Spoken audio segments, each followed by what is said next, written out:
안녕하세요. 역사 돋보기입니다. 전 세계적으로 팬데믹 현상을 앓고 있는 가운데 동남아시아 미얀마에서 지구적인 이슈가 발생했습니다. 2021년 2월 1일 새벽 미얀마에서 군부 쿠데타가 일어났는데요. 제3세계 국가들에서 쿠데타 일어나는 일이야 비일비재하지 않느냐고 생각하실 수도 있지만 이게 결코 가볍게 넘어갈 문제가 아닙니다. 외국인이 관심을 가질 필요가 없다고 하시면 저도 할 말은 없지만 지금 전 세계에게 도움을 호소하고 있는 미얀마의 상황과 배경에 대해 설명드리겠습니다. 2021년 2월 1일 군부 쿠데타를 일으킨 장본인은 민앙 훌라잉이라는 사령관입니다. 민앙 훌라잉은 아웅산 수지 여사를 구금해 놓고 있으며 모든 정치적 권한을 이양받은 상태입니다. 미얀마의 아웅산 수지라는 이름은 여러분들도 한 번쯤은 들어보셨을 겁니다. 미얀마의 현대사와 지금의 미얀마 상황을 이야기할 때 아웅산 수지를 빼놓고 이야기할 수가 없는데 영화 레옹을 만든 유명한 프랑스 감독 릭 베송이 그녀를 주인공으로 한 영화를 만들 정도며 미국 타임지에도 여러 번 소개될 정도로 상당히 국제적인 인지도를 가지고 있습니다. 이 아웅산 수지가 대체 누구길래 다들 이렇게 난리일까요? 아웅산 수지의 아버지가 미얀마가 영국의 식민지였던 시절에 미얀마 독립운동을 이끌던 대장 중에 대장이었습니다. 우리로 비유하자면 만인의 존경을 받는 백범 김구 같은 존재였죠. 심지어 미얀마와 한국 해방 후 둘 다 반대파에게 암살당한 것까지 갔습니다. 아웅산 수지는 현 미얀마 국민들이 가장 존경하는 독립운동가의 친딸인 겁니다. 아버지의 암살을 겪었을 때 아웅산 수지는 워낙 어렸던 나이라 아무것도 모르고 있었고 10대 사춘기 무렵 영국으로 유학을 가서 아주 오랫동안 영국에서 대학도 나오고 대학원도 나오고 심지어 그곳에서 영국인 남성과 결혼해 가정을 꾸리며 평범하게 살고 있었습니다. 그러는 사이 미얀마에서는 버마 연방공화국이 독립 직후 들어서게 됩니다. 그런데 해방 직후 정부들이 늘 그렇듯 어수선한 모습을 보이자 불만을 품은 미얀마 군부 강경파들이 1962년 군부 쿠데타를 일으켰고 버마 사회주의 연방공화국을 선포했습니다.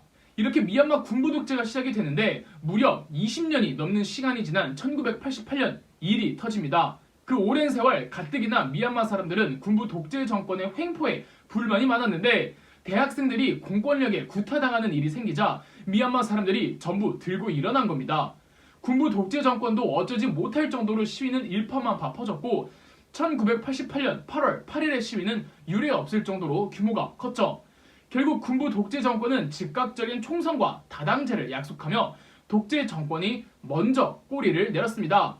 1988년 8월 8일에 일어난 이 시위를 8888 혁명이라고 합니다.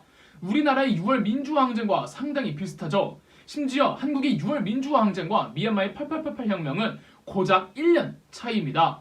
이 역사의 우연이라는 게 정말 있는지 모르겠는데 8888 혁명이 터지기 직전에 아웅산 수지가 어머니의 병 간호 때문에 영국에서 미얀마로 잠시 귀국해 있던 상황이었습니다. 며칠 후 아웅산 수지는 8888 혁명을 보고 크게 감명을 받죠.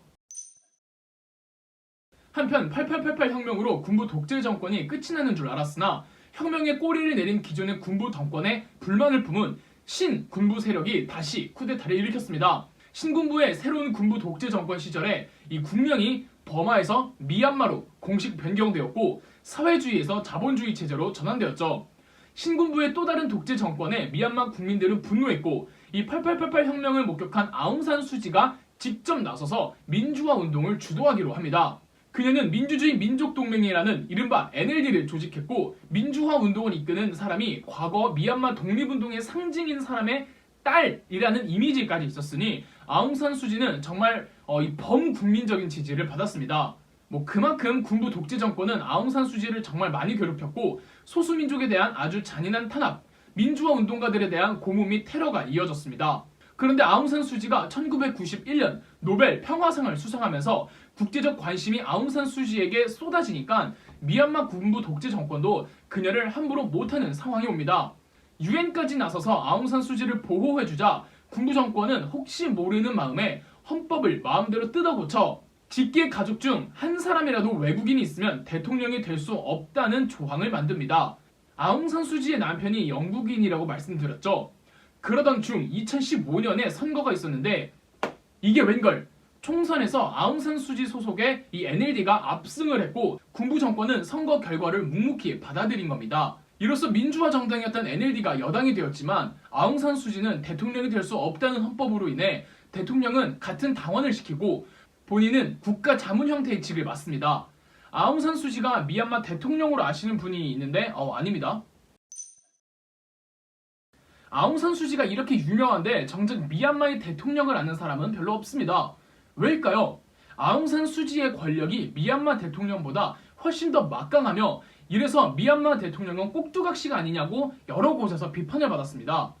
여기에 결정적으로 아웅산 수지가 국제적 질타를 받은 사건이 있었으니 바로 로힝야족에 대한 처우 문제입니다. 로힝야족은 미얀마 내 소수민족인데 이슬람교를 믿는 소수민족이라 오랫동안 탄압을 받아왔습니다.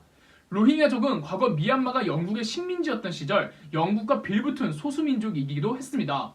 그래서 미얀마의 버마족과 로힝야족의 이 감정의 골이 상당히 안 좋은데 2017년에 미얀마 과격단체가 로힝야족 마을을 쑥대밭으로 만들어버렸습니다. 이 대학살의 규모가 UN 측에서 제노사이드로 규정할 만큼 잔혹하고 규모가 큰 학살이었죠. UN과 국제단체는 아웅산 수지에게 책임자들을 처벌하고 철저한 조사를 요구했으나 늘 국제석상에서 설 때마다 아웅산 수지는 대답을 회피하려고만 하고 방관자적인 태도를 취했습니다. 이것 때문에 이 아웅산 수지가 욕을 시게 먹고 이 노벨 평화상을 박탈해야 한다는 국제적 여론도 있었습니다.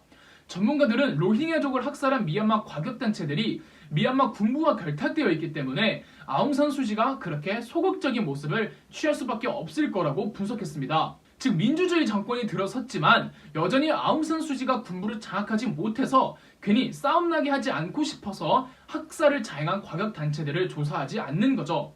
계속 아웅산 수지는 군부 눈치를 보다가 지난 2020년 아웅산 수지의 정당인 NLD가 또 총선에서 승리하니까 불만을 품은 군부가 쿠데타를 일으킨 것으로 보입니다.